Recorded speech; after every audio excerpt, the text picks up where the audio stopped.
Assalamu alaikum. Today we will discuss about Pakistan's banking sector profitability in CY24. CY24 में state bank of Pakistan ने monetary policy easing का आगाज़ किया, जिसमें जून से लेकर दिसंबर तक इंटरेस्ट रेट्स 900 बेसिस पॉइंट्स की कमी देखी गई और रेट 22% से 13% तक आ गया। इसके अलावा बैंक्स के कॉर्पोरेट टैक्स रेट में 39% से 44% तक का इजाफा हुआ, जिसने सेक्टर की प्रॉफिटेबिलिटी को थोड़ा सा दबाव में डाला। लेकिन फिर भी बैंकिंग सेक्टर ने 5.7% का year on year earnings growth record की और कई बैंक्स ने रिकॉर्ड ब्रेकिंग प्रॉफिट्स भी हासिल किए। यूबीएल की earnings 36% year on year growth हुई, जो कि सेक्टर में हाईएस्ट अर्निंग्स ग्रोथ थी।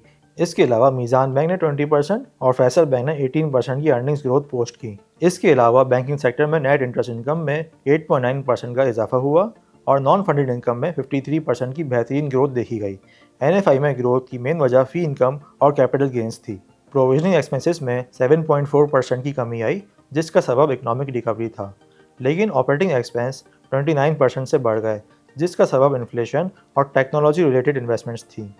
मोर ओवर, अगर हम डिविडेंड्स की बात करें तो इस साल बैंकिंग सेक्टर ने PKR 308 बिलियन का डिविडेंड पे आउट किया, जो कि 34% ज़्यादा था पिछले साल के मुकाबले में।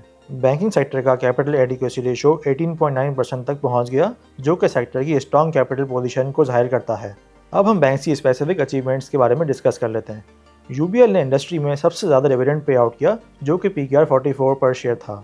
मीज़ान बैंक ने PKR 103 बिलियन का प्रॉफिट कमाया, जो कि सेक्टर में सबसे ज़्यादा है। इसके अलावा अगर हम डिपॉजिट बेस की बात करें तो HBL का डिपॉजिट बेस PKR 4.3 ट्रिलियन तक पहुंच चुका है, जो कि इंडस्ट्री में हाईएस्ट है। टू समराइज, CY24 में पाकिस्तान के बैंकिंग सेक्टर ने बहुत स्ट्रॉन्ग परफॉर्मेंस दिखाई और रिकॉर्ड ब्रेकिंग प्रॉफिट्स और डिविडेंड्स पे आउट के साथ इन्वेस्टर्स के लिए बेहतरीन रिटर्न हासिल किए। That's all from the banking sector. Thank you.